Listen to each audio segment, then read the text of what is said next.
lantaran na gumagawa ng fake news, tagilid na talaga kayo kasi identify na. Base po sa impormasyong nakuha ko sa Office of the President, Malacanang Palasyo, identify na yung mga gumagawa nito. At alam din nilang nag-delete, nagbura ng kanilang mga Facebook account. Hindi po yan magiging katuwiran. Na-record na pala nila. Meron na silang identity. At piniprepare na lang po ang mga kaso. Especially po yung sobrang nagpakalat ng fake news na ang Pangulo ay may cancer, nakakonfine sa ospital. Yung iba sinabing wala na ang Pangulo. Sinabing ang Pangulo ay dapat palitan na dahil may sakit. Ganun. Lahat yun fake news. Lahat yun ay nabura.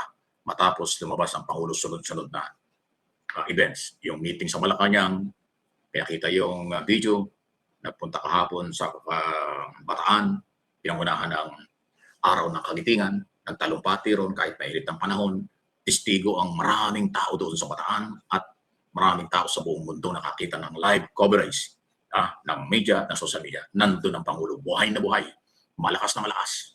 Okay? So yung lahat ng nagpakalat na ang layunin hindi lang paninira, kung hindi lukuhin ang kanilang followers, subscribers para manood sa kanila for views only, ayun, makakasuhan na kayo. Identify. Ayaw kong pangunahan ang pangalan.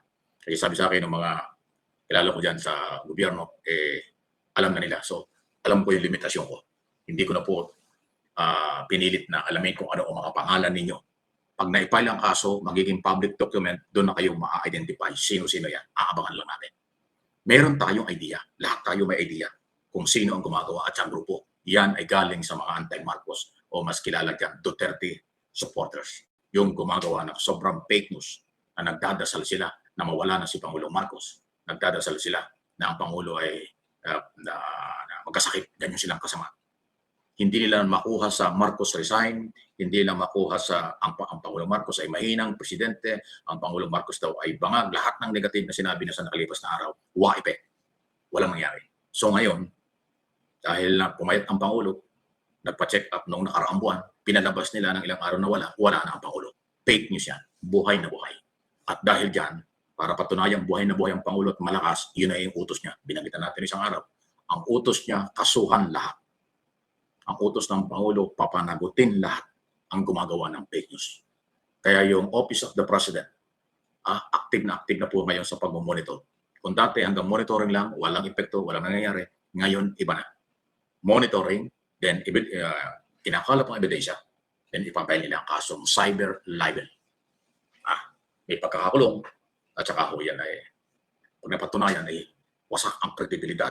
Alam ko namang wala ng kredibilidad ang gumagawa niya. Kaya alam niyo kung para sa inyong impormasyon, mayroon ding mga Duterte vloggers, galit na rin, o galit din doon sa kailang kasamahan, na alam nilang fake news. Pero wala lang silang magawa, hindi lang mapigil. Kasi nagmahal sa kanila, naghawa-hawa na sila. Kaya yung copy fake news ng Duterte camp, ginaya na sila noong ang layunin ay hindi lang manira kung hindi kumita lang. Hindi na nila ngayon mapigilan. Dahil alam nila, yung mga nanggaya, may ginayaan.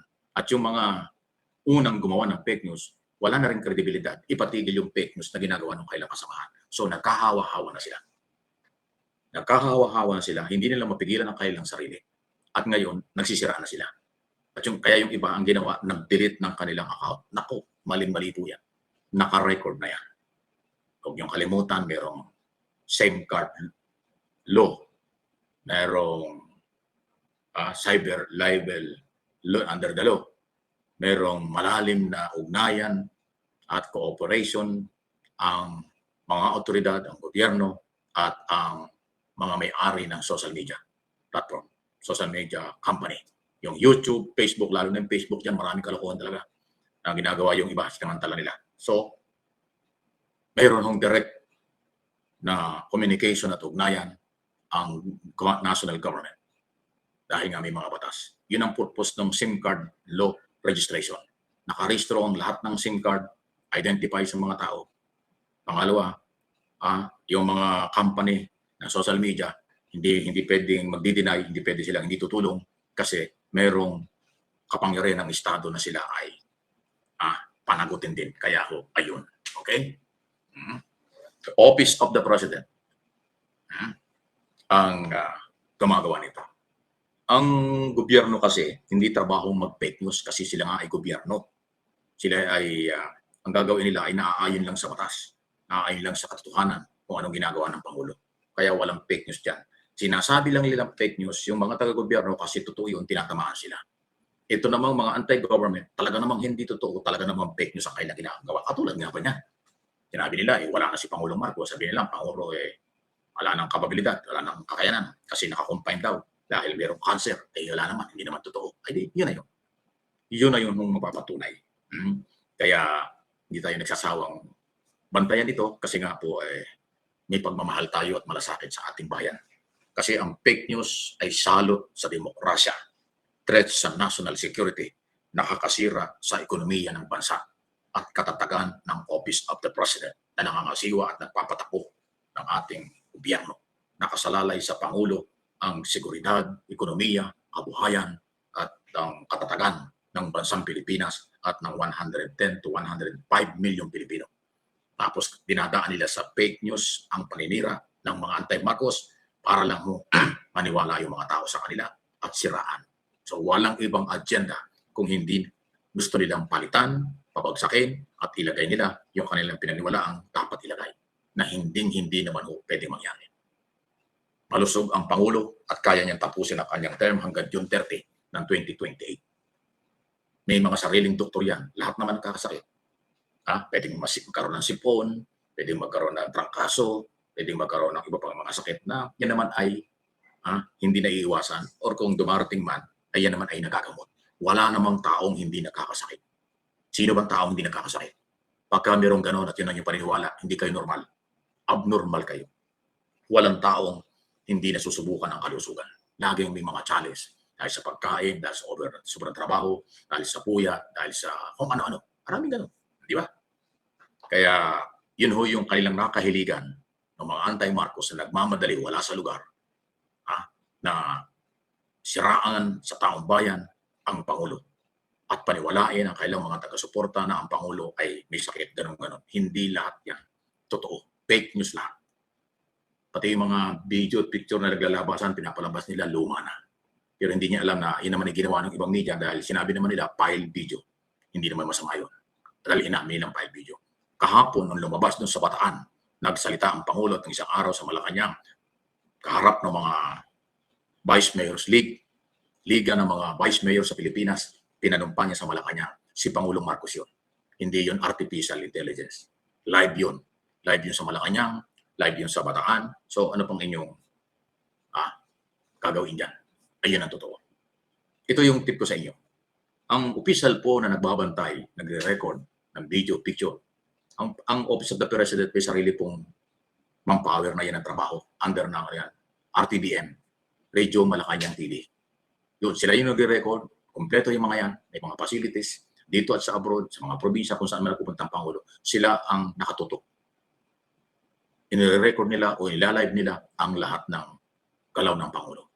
At meron hong, hindi ako nagkakamali, ilang ba yung photographer ng Pangulo? 7 o 8. Basta maraming photographer ng Pangulo, 24/7 nagpapalitan yan. Kung halimbawa 3 ang naka-assign sa Pangulo, ngayong araw na ito, mamayang gabi meron pa. Kasi 24 hours operation ng Presidente. Bago matulog at pagising yan, inire-record na nila ang kausap, galaw at kung ano. So, yun po yung official. Pag inilabas ng RTBM, ang picture at video, yun ang inyong paniwalaan. Dahil yan ay Office of the President. Hindi yun fake news. Hindi gagawa ng artificial intelligence o hindi gagawa ng kabaliktaran ang RTBM.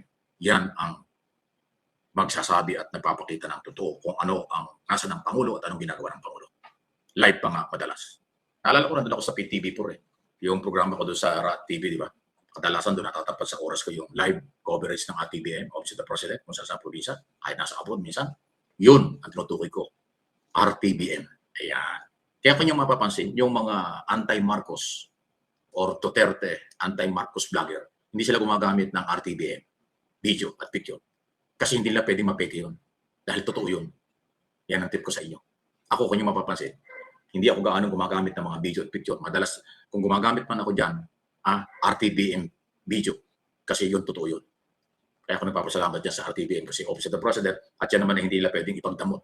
Kasi yun ang purpose nun. Kaya nga nila nire-record, pag in-release nila, official yun. For media only or for information sa lahat ng Pilipino. Radio, TV, Malacanang ang ibig sabihin ng RTBM. Ayan. Kaya kung yung mapapansin, pagka ang Pangulo sasalita, RTDM na nakalagay doon sa gilid, di ba? At kinagamit natin paminsan-minsan ng mga video yan. Kasi yun ay official na communication ng Office of the President. Yung mga anti-Marcos hindi gagamit nun. Kasi hindi nila pwedeng pikehin yun. At yun ang totoo. Ang gagamitin nila, mga file picture, file video, at yung lahat ng masasamang anggulo. Lahat ng paninira anggulo ng Pangulo, yun ang gagamitin nila. Kasi nga ang layo nila, siraan, papagsakin, galitin, paniwalain ang kanilang followers, supporters para bumigay si Marcos at kanilang maipalit, mailagay si Sara Duterte. Yun ang kanilang agenda araw-araw. Ang problema, yung ibang mga nagpakilala, sumama sa DDS, anti-Marcos, ang pagsama nila, puro hanap buhay na lang. Wala silang malasakit. Ginaya yung pamimeke, sumobra naman. Ayun ang problema nila ngayon. Hindi na nila makontrol yung mga nagpapakilalang DDS dito at sa abroad. Hindi na nila kayang pigilan yun kasi mukhang naging masaya na yung mga nagkunwari Duterte supporters, mga nagkunwari anti-Marcos. Dahil kumikita na sila, hindi na sila makontrol ngayon. Pero dahil dyan, eto na ngayon ang galaw ng Office of the President. Under monitoring kayo at ang mga kaso ay malapit na naipile na yung iba, ipapile sa susunod na araw. Especially yung paninira na sinasabi ang Pangulo ay may cancer, stage 4 at kung ano-ano. Si Rowena Ganson, si Guanzon, isa yan sa mga nagpakalat yan. Identify ng Malacanang yan. Yung pinagalitan niya, yung inaaway ni Topacio, sa harap ni Sara Duterte, nag-aaway sa stage yung Topacio at saka Guanzon. Yan si Guanzon, isa yan sa nagpakalat niya. Kasi may mga picture, statement na pinurward sa akin yung mga followers natin. Kaya sabi ko, ibang klase, mga abogado pa naman. Bakit sila ganyan? So, ayan. At marami pang iba. Kahit yung nasa abroad, lalo kung Pilipino pa kayo, hindi naman kayo, hindi naman kayo citizen dyan sa bansa kung saan kayo nandoon, Pilipino pa rin kayo. Mananagot kayo sa Philippine law. Ang hindi lang ho at mahirap habulin ay yung halimbawa American citizen. American citizens, iba yun. American law ang susunod, hindi Philippine law. Pero kung ikaw ay napunta lang sa Amerika bilang OFW o namasyal ka lang sa abroad bilang Pilipino, tapos pagdating doon, bumanat sa administration ito, babalik ka rito, nandiyan yung accountability. Under the law, mananagot kayo, kasama kayo kakasuhan. So ngayon, yung pinalaganap na fake news, hindi na nila makontrol ngayon. Kahit sila magbura ng kailang mga account, naka-record na, tuloy na ang mga kaso. Abangan ninyo kung sino. Hindi ko napapangalanan dahil hindi pa nila ipapile. Pag na-file na, public document, yun ang ating magiging pasiyan. Ayan. Hindi ito pananakot. Pagsasabi lang natin ang totoo. Kasi ang kasamaan, ang paninira ng personal, ang wala sa lugar ng mga ginagawa, lahat yan ay merong kapalit na pananakutan kapag merong nagreklamo o may nagprotesta katulad ng Office of the President. Dati ang Pangulo ay parang okay lang yan, part ng demokrasya, okay lang yan, fake naman yan. Ngayon, hindi na. Panagutin na ninyo, ipatupad nyo ang batas, kasuhan na ninyo. Ayan na yung utos ng Pangulo ngayon. Hindi na pwedeng palampasin. Ayaw lang ng Pangulong mag-front kasi ayaw na kayong patulan kasi dami yung trabaho. Kaya nga may mga cabinet secretary. Kaya nga may mga tauhan ng gobyerno. Yun ang magpapatupad ng batas sa utos ng Pangulo. Pabor na ang Pangulo, nag-utos na nga, panagutin ang sobrang fake news sa kanyang kalusugan at kanyang ginagawa araw-araw. Ayan. Lalong magiging malusog ang demokrasya. Magiging malusog ang si Pangulong Marcos. Kasi habang inyong sinisiraan ang isang taong hindi pumapatol sa inyo, habang sinisiraan nyo ang Pangulo at bilang tao, lalo yung pagkakalooban ng Panginoon ng magandang buhay, katalinuhan, pagkatagumpay sa kanyang misyon at trabaho bilang Pangulo ng bansa. Yun namang gumagawa ng paninira na wala sa lugar. Si Lord na ang bahala dyan. Di ba?